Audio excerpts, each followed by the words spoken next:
Early 1904, all that Baguio had to show for was this tiny sanitarium. So when Canon began making very good progress with the Benguet Road project, which was projected to be completed by summer of the following year, the Philippine Commission now turned its attention to city planning. They needed the services of a city planner. The Commission first chose Frederick Law Olmsted Jr., an American landscape architect and known for his wildlife conservation efforts. But Olmsted begged off from the project. Two more options surfaced: Charles F. McKim or Daniel Burnham, two of America's most renowned architects at the time. Both signified their interest in the project, but it was Burnham who was given a formal offer on May 27, 1904.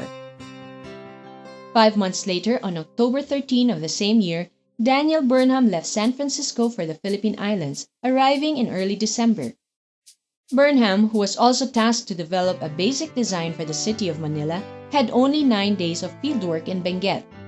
At nearly 60 years old, Burnham hiked and rode horses to most parts of Baguio.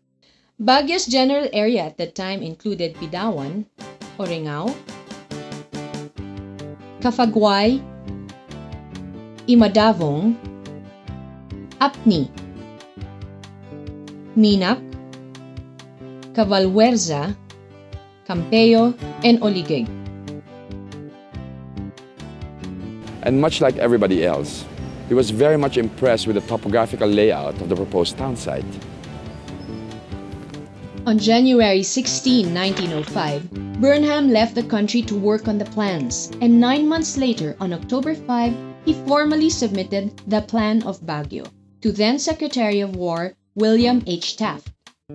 Burnham's design made provisions for Baguio's various functions: as the summer capital of the Philippines, a major health resort, a large market center, and a recreational hub. Among the challenges he faced was the limited availability of level land within the urban reservation. While the site's rolling terrain certainly added to the future city's scenic beauty, this also limited Burnham's options in planning for a major business area and finding suitable sites for structures needed by the municipal, provincial, and national governments. Minac, an elliptical space about 1.5 kilometers long and about 1 kilometer wide, was the largest piece of level land within the town site. And here, Burnham envisioned a large public park right in the middle, with the commercial establishments on the slope surrounding it. The national and municipal government buildings would be situated on opposite poles of the area. The Burnham plan also provided for recreational spaces, a street system that followed the natural contours of the terrain, and wide residential areas. A very large area was reserved for an army camp, big enough to accommodate a large barracks, a hospital, a parade ground, and various recreational facilities. He also earmarked areas for a naval reservation and an executive mansion. And since the future city was also fast becoming a tourist destination, with more and more people coming up for rest, relaxation, and recreation, Burnham reserved a large area for a country club to service ranking civil servants, businessmen, and rich Filipinos.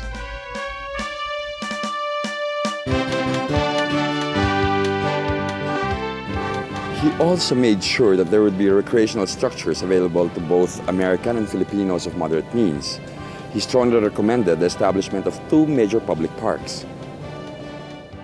There are roughly 300,000 people residing in Baguio now, with new structures sprouting just about anywhere in the city. These are the things that Daniel Burnham wanted to avoid. Burnham strongly opposed dense settlement in Baguio. The placing of formal architectural silhouettes upon the summits of the surrounding hills would make a hard skyline and go far toward destroying the charm of this beautiful landscape. On the other hand, to place buildings on the sloping hillsides where they would be seen against a solid background of green foliage is to give them the best possible setting without mutilating their surroundings. The preservation of the existing woods and other plantings should be minutely looked after, not only on the eminences immediately contiguous to Baguio proper, but also for the surrounding mountains, and the carrying out of these precautions should be one of the first steps in the development of the proposed town. Unless early protective measures are taken, the misdirected initiative of energetic lumbermen will soon cause the destruction of this beautiful scenery. This shows that Burnham was among the first to advocate the preservation of the now fast disappearing pine forests of Baguio and the first to warn against uncontrolled development of the city. The person tasked to oversee the implementation of the Burnham Plan was Cameron Forbes. He was a member of the U.S.-Philippine Commission from 1904 to 1909, who eventually became the colony's Governor-General. Informed of his additional designation as the administrator directly responsible for the development and promotion of Baguio, Forbes proceeded to make a number of visits to the summer capital and came up with a three-pronged plan. First on his list, accessibility. With Cannon making very good progress with the Benguet Road project at the time, Forbes turned his attention to an affordable transportation system between Baguio and the lowlands. When that is in place, a good street system within the city is necessary. He believed that only when the journey up to Baguio becomes more comfortable and safe would tourists, patients, and others come to the city in droves, enough to sustain a major hill station. Number 2 on his plan was to attract investors. The existing infrastructure in the future city at that time would not be able to accommodate the anticipated influx of visitors when an efficient transportation system to the lowlands is in place. Forbes realized the need to promote investment in hotels, restaurants, parks, and other recreational facilities. When Forbes first came to the country, the controversy over the Benguet Road project was already waning since it was then already nearing completion. But even with the opening of that road, travel to Baguio from Manila was still a major undertaking. To get to Baguio from Manila then, first one would have to endure a long train ride to Dagupan. From there, it's 85 kilometers of rough roads on horses or mule stage. And even after the completion of the Benguet Road, it suffered periodic closures due to landslides and bridge washouts, just as it does even today. What Forbes did was to put together a highly competent staff at the Bureau of Public Works who could immediately reopen the road quickly enough, even after serious disruptions. Forbes also pressured the officials of the Manila Railroad Company to bring their tracks nearer to the summer capital, and in 1907, they were able to extend their service to within 40 kilometers from Baguio.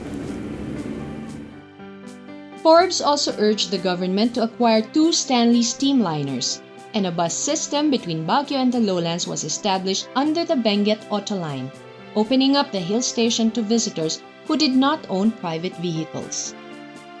And though Forbes was unable to convince the Commission to allocate more funds for Baguio, he was able to secure the government's permission to sell private lots in certain areas, with the condition that the buyers develop their lots within a reasonably short period of time. From the time Dean Wooster and Luke Wright first explored this largely uninhabited ranchera in 1900, the township of Baguio steadily and rapidly grew in the next 9 years.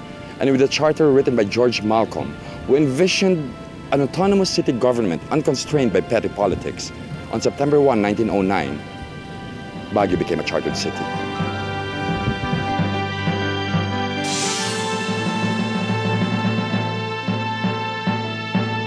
W. Cameron Forbes is remembered to this day as the father of Baguio.